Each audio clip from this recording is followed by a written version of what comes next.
ഇന്നത്തെ വീഡിയോ 10ാം ക്ലാസ്സിലെ ഫിസിക്സിൻ്റെ ഫസ്റ്റ് ചാപ്റ്റർ സൗണ്ട് വേവ്സ്. ഈ ചാപ്റ്ററിലെ ലെറ്റസ് എസസ് ടെക്സ്റ്റ് ബുക്കിലെ ലാസ്റ്റ് എക്സസൈസിലെ 3ാമത്തെ ക്വസ്റ്റ്യൻ മുതലാണ് ഇന്ന് ചെയ്യുന്നത്. ക്വസ്റ്റ്യൻ ഇതാണ്: a graphic illustration of 2 waves traveling at a speed of 3.2 meter per second is given. Find out the frequency, period and wave length of each wave. ഇവിടെ എയും ബിയും തന്നിട്ടുണ്ട്. അപ്പോൾ എ ക്വസ്റ്റിനകത്ത് രണ്ടിൻ്റെ സ്പീഡ് 3.2 മീറ്റർ പെർ സെക്കൻഡ് ആണ്. എയിലെ period നമുക്ക് കണ്ടുപിടിക്കണം. അപ്പോൾ ഇവിടെ ടൈമാണ് കൊടുത്തിരിക്കുന്നത്. അപ്പോൾ ഒരു വേവ് എടുക്കുന്ന ടൈം ഇവിടെ 8 സെക്കൻഡാണ് ഇതിൻ്റെ പീരീഡ്. നമുക്ക് ചെയ്ത് നോക്കാം. എന്നിട്ടുള്ള period T is equal to 8 second. ഇനി വി സ്പീഡ് തന്നിട്ടുണ്ട് 3.2 മീറ്റർ പെർ സെക്കൻഡ് ആണ്. കണ്ടുപിടിക്കാൻ പറഞ്ഞിരിക്കുന്നത് ഫ്രീക്വൻസി. അപ്പോൾ frequency F is equal to 1/t ആണ്. ഈക്വൽ ടു 1/t നമുക്ക് 8 ആണ്. 1/8 ഈക്വൽ ടു 1/8 ഹെഡ്സ്. ഇനി വേവ് ലെന്ത് ചോദിച്ചിട്ടുണ്ട്. Wave length lambda equal to അത് V/F ആണ്. V/F ഈക്വൽ ടു വി തന്നിരിക്കുന്നത് 3.2 ആണ്. അപ്പോൾ 3.2 ഡിവൈഡ് ബൈ ഫ്രീക്വൻസി നമുക്ക് 1/8 ആണ്. 1/8 ഈക്വൽ ടു 3.2 ഇൻറ്റു 8. കാരണം ഇവിടെ 1/8 ആണ്, റെസിപ്രോക്കൽ കൊണ്ട് മൾട്ടിപ്ലൈ ചെയ്യുന്നു. അപ്പോൾ ഇവിടുത്തെ wavelength 3.2 into 8 equal to 25.6 metre. ഇനി ഇതിലെ ഫിഗർ ബിയിൽ തന്നിരിക്കുന്നത് അവിടെ നമുക്ക് സ്പീഡ് ഒന്ന് തന്നെയാണ്, ചെയ്യേണ്ടത് ഇതുപോലെയാണ്. പക്ഷേ അവിടെ പീരീഡിന് പാൻറ്റുണ്ട്. ഇവിടെ ഒരു സൈക്കിൾ നോക്കും. ഒരു സൈക്കിൾ കംപ്ലീറ്റ് ആകാൻ നമുക്കവിടെ ഇവിടെ 1 സെക്കൻഡാണ് സമയം. വേറെ മാറ്റമൊന്നുമില്ല. നമുക്ക് ചെയ്ത് നോക്കാം. ഇവിടെ period T is equal to 1 second. അതുപോലെ വി തന്നിട്ടുണ്ട്. വി ഈസ് ഈക്വൽ ടു അത് കഴിഞ്ഞ ഫസ്റ്റ് ഫിഗറിൽ തന്നെ വി ആണ് 3.2 മീറ്റർ പെർ സെക്കൻഡ്. ഇനി നമുക്ക് വേണ്ടത് ഫ്രീക്വൻസി വേണം. F is equal to 1/t equal to 1/1 equal to 1 hertz ആണ്. ഇനി ലാംഡ വേണം. Wave length lambda is equal to V/F ആണ്. V/F equal to 3.2 divide by 1 equal to 3.2 metre.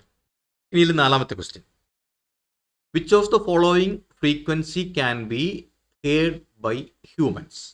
ഇവിടെ കൊടുത്തിരിക്കുന്ന 5 ഹെഡ്സ് ആണ്. 5 ഹെഡ്സ് 2000 ഹെഡ്സ്. അപ്പോൾ ഇവിടെ 5 ഹെഡ്സ് കേൾക്കാൻ പറ്റൂല. നമുക്ക് 20 ഹെഡ്സ് മുതൽ 20 കിലോ ഹെഡ്സ് വരെയാണ് കേൾക്കാൻ പറ്റുന്നത്. 20 ഹെഡ്സ് മുതൽ 20,000 ഹെഡ്സ് വരെയാണ് നമുക്ക് കേൾക്കാൻ പറ്റുന്നത്. അപ്പോൾ അതിന് ഇടയ്ക്ക് നിൽക്കുന്നതാണ് ഇവിടുത്തെ ആൻസർ. ഇതിപ്പോൾ 2000 ഹെഡ്സ് ആണ്. നമുക്ക് 20,000 ഹെഡ്സ് വരെ കേൾക്കാൻ പറ്റും 20 ഹെഡ്സ് മുതൽ. അപ്പോൾ ഇത് ശരിയാണ്. 200 കിലോ ഹെഡ്സ് കേൾക്കാൻ പറ്റില്ല. 50 കിലോ ഹെഡ്സ് 20 കിലോ ഹെഡ്സ് വരെ കേൾക്കാൻ പറ്റും. അപ്പോൾ ഇത് തെറ്റാണ്. ഇതിലെ ബി ആണ് answer. A wave has a frequency of 2 kilo hertz and a wave length of 35 centimeter. How far does this wave travel in 0.5 second? ചെയ്ത് നോക്കാം. തന്നിട്ടുള്ള കാര്യങ്ങൾ: F is equal to 2000 hertz ആണ്. Lambda wave length is equal to 35 centimeter ആണ്. 35 centimeter equal to നമുക്ക് standard യൂണിറ്റിലേക്ക് വരണം. 0.35 meter. ഇനി V is equal to F lambda ആണ്. F lambda equal to 2000 into 0.35 equal to 700 metre per second ആണ് ഇതിൻ്റെ speed. അപ്പോൾ നമ്മൾ ഇവിടുത്തെ സ്പീഡ് കണ്ടുപിടിച്ചു. പക്ഷേ ക്വസ്റ്റ്യൻ ആയിട്ടില്ല. How far does this wave travel in 0.5 second? ഇവിടുത്തെ V is equal to 700 metre per second എന്ന് കിട്ടി. അതുപോലെ ടി നമുക്ക് തന്നിട്ടുണ്ട്. T is equal to 0.5 second ആണ്. 0.5 സെക്കൻഡ്. നമുക്ക് വേണ്ട ഡിസ്റ്റൻസ് ആണ്. ഇപ്പോൾ D is equal to distance എന്ന് പറയുന്നത് സ്പീഡ് ഇൻറ്റു ടൈം. ഇവിടെ V into T equal to 700 into 0.5 equal to 350 distance ആണ്. അപ്പം മീറ്റർ. ഇതിൽ 6ാമത്തെ question, what is the frequency of a wave that produces 50 crests and 50 troughs in 0.5 second. 50 crests and 50 troughs in 0.5 second. അപ്പോൾ 0.5 സെക്കൻഡിൽ ഉണ്ടാകുന്ന വേവുകളുടെ എണ്ണം, number of waves produced in 0.5 second. ഇപ്പോൾ 50 ക്രസ്റ്റും 50 ട്രഫും ഉണ്ടാകുന്നെങ്കിൽ അത് ഓരോ വേവായിട്ട് നമുക്ക് കണക്കൂട്ടാം. അപ്പോൾ 50 വേവുകൾ ഉണ്ടാക്കുന്നുണ്ട്. അത് 0.5 സെക്കൻഡിലാണ്. അപ്പോൾ ഒരു സെക്കൻഡിൽ എത്ര വേവ്സ് ഉണ്ടാക്കുന്നുണ്ടെന്ന് കണ്ടുപിടിച്ചാൽ അവിടെ ഫ്രീക്വൻസി ആയി. അപ്പോൾ 0.5 സെക്കൻഡിൻ്റെ ഇരട്ടിയായിരിക്കും ഒരു സെക്കൻഡിൽ ഉണ്ടാക്കുക. നമുക്ക് ഇക്വേഷൻ വെച്ച്, അപ്പോൾ നമുക്ക് 100 വേവ്സ് ആയിരിക്കും ഇവിടെ നിന്ന് തന്നെ പറയാം. പക്ഷെ നമുക്ക് ഇക്വേഷൻ വെച്ച് തന്നെ ചെയ്യാം. തന്നിട്ടുള്ളത് number of waves in 0.5 second അത് ഈക്വൽ ടു 50 ആണെന്ന് തന്നിട്ടുണ്ട്. അപ്പോൾ നമുക്ക് വേണ്ടത് number of waves in 1 second ആണ് frequency. F is equal to n by T ആണ്. അതായത് number of waves by time equal to 50 divide by 0.5 equal to 100 hertz ആണ് ഇതിൻ്റെ ഫ്രീക്വൻസി. ഇനി ഇതിൽ 7ാമത്തെ question, which of the following is different regarding the waves given in the figures A and B. ഇവിടെ എന്തിലാണ് വ്യത്യാസം? Figure നോക്കുക. അവിടുത്തെ time കറക്റ്റാണ്. അപ്പോൾ ഓരോ വേവ് പോകുന്നതിൻ്റെ 4 സെക്കൻഡിൽ വരുന്നു. അപ്പോൾ അവിടെ ഫ്രീക്വൻസി വേവ് ലെന്ത് കറക്റ്റാണ്. വേവിൻ്റെ എണ്ണം നോക്കുക 1 2 3 1 2 3. അപ്പോൾ ഫ്രീക്വൻസി കറക്റ്റാണ്. ഒരേ സമയത്ത് തുല്യ എണ്ണം വേവ്സ് ആണ് പോകുന്നത്. അപ്പോൾ സെയിം ഡിസ്റ്റൻസ് ആണ് പോകുന്നത്. അതുകൊണ്ടൊക്കെ തന്നെ ഇവിടെ ഫ്രീക്വൻസി ഒരേപോലെയാണ്, വേവ് ലെന്ത് ഒരേപോലെയാണ്.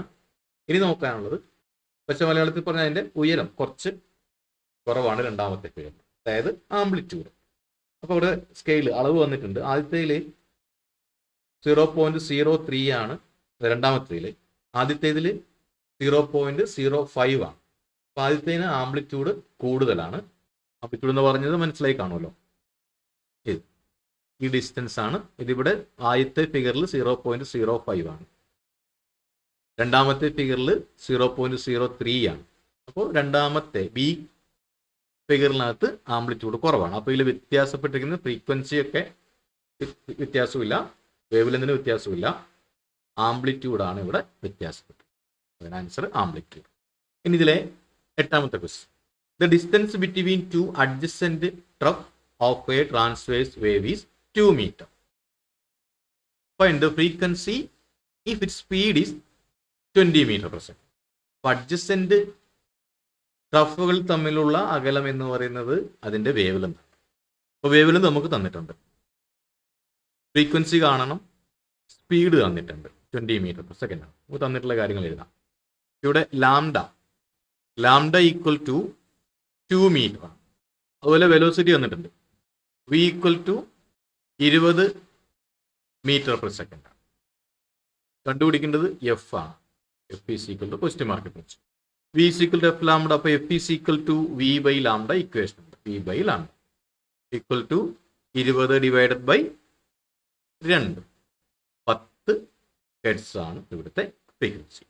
ഇനി 9ാമത്തെ question, the sound passes through a medium. അവിടെ എന്താണ് ട്രാവൽ ചെയ്യുന്നത്? Particles in the medium travel ചെയ്യുന്നില്ല. സോഴ്സ് ഓഫ് സൗണ്ട് അവിടെ തന്നെ ഉണ്ടാവും, ട്രാവൽ ചെയ്യുന്നില്ല. മീഡിയം ട്രാവൽ ചെയ്യുന്നില്ല. പാർട്ടിക്കിൾസ് വൈബ്രേറ്റ് ചെയ്യുന്നുള്ളൂ, അത് ട്രാവൽ ചെയ്യുന്നില്ല. അതുപോലെ സോഴ്സ് ഓഫ് സൗണ്ട് ട്രാവൽ ചെയ്യുന്നില്ല, മീഡിയം ട്രാവൽ ചെയ്യുന്നില്ല. അപ്പോൾ ശരി, ആ വേവ് ആണ് ട്രാവൽ ചെയ്യുന്നത്. ഇനി 10ാമത്തെ question, 2 pitch balls are suspended near the 2 prongs of a tuning fork fixed on a table so as to touch the prongs. A person plays a piano sitting near this system. 2 balls നോക്കിയിട്ട് tuning ഫോർക്കിൻ്റെ അടുത്ത്, അപ്പോൾ അത് ആടിക്കഴിഞ്ഞാൽ, in this case the pitch balls move slightly what is the reason? Tuning ഫോർക്കിൽ ഒരു frequency ഉണ്ടാവും. അപ്പോൾ ആ ഫ്രീക്വൻസിയിൽ ആ ട്യൂണിംഗ് ഫോർക്ക് എക്സൈറ്റ് ചെയ്തിട്ടുണ്ടെങ്കിൽ അതിന്റെ ഫലമായിട്ടായിരിക്കും അടുത്തുള്ള ബോൾ അവിടെ പറഞ്ഞിരിക്കുന്നത് tuning fork fixed on a table so as to touch the point. അതിൽ മുട്ടുന്നു. A person plays a piano sitting near this system. Piano വായിക്കുമ്പോൾ അവിടെ എന്തായാലും വൈബ്രേഷൻ ഉണ്ട്. അപ്പോൾ in this case the balls move slightly. ചെറുതായിട്ട് അത് അനങ്ങുന്നുണ്ടെങ്കിൽ അതിന്റെ കാരണം ഒരിക്കലും എക്കോ അല്ല, എന്തായിരിക്കും? അപ്പൊ ഈ പറഞ്ഞ പിയാനോയുടെ അടുത്ത് വരുന്ന അവിടെ കിട്ടുന്ന വൈബ്രേഷൻ അത് മറ്റേതിലേക്കൂടെ മാറുന്നു. അതിനെ ഫോഴ്സ് ചെയ്തിട്ട് ഇതിന്റെ ഫ്രീക്വൻസിയിൽ അത് വൈബ്രേറ്റ് ചെയ്യും. അപ്പം ഇതിന്റെ answer forced vibration. While playing certain notes on the piano, the balls are thrown to a maximum distance. Which phenomenon is responsible? Reverberation എന്തായാലും അല്ല, അത് സൗണ്ടിന്റെ മറ്റൊരു പ്രോപ്പർട്ടി. അതുകൊണ്ട് റെസൊണൻസ് എന്ന് പറയണ്ട, നമുക്ക് ആലോചിച്ച് നോക്കിയാൽ ഇവിടെ ഈ ബോൾസിനുള്ള ഒരു നാച്ചുറൽ ഫ്രീക്വൻസി ഉണ്ടാവും. അത് വൈബ്രേറ്റ് നാച്ചുറൽ ഫ്രീക്വൻസിയും അതേപോലെ ഈ പിയാനോയിൽ വരുന്ന ചില സമയത്ത് വരുന്ന ആ ഫ്രീക്വൻസിയും ഇതിന്റെ നാച്ചുറൽ ഫ്രീക്വൻസിയും ഒരുപോലെ ആയാൽ അവിടെ ഇതിന്റെ ആംപ്ലിറ്റ്യൂഡ് കൂടും.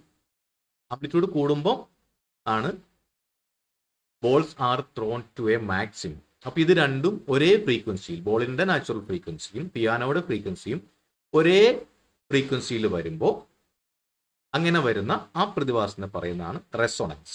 ഇവിടുത്തെ കൊടുത്തിരിക്കുന്ന റെസൊണൻസ് ആണ് ആൻസർ. അപ്പൊ ഇത് മാക്സിമം ആംപ്ലിറ്റ്യൂഡിൽ ഇത് മൂവ് ചെയ്യും. റെസൊണൻസ് ആണ് ഇവിടെ ശരി.